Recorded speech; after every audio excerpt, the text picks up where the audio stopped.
Yan na yung pwesto.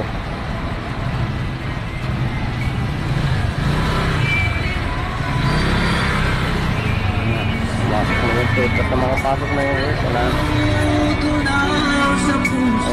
Ang gitna nga kasada na to, pero grabe lang maniobra, oh. Yan nyo guys. Saan kaya tayo maka-seminar ng ganitong driver? O maka-training man lang tayo. Maganda mag-aral din ng ganito klaseng driver, oh. Magagaling.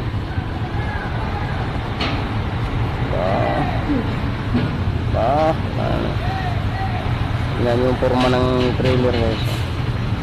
Oh, kita nyo?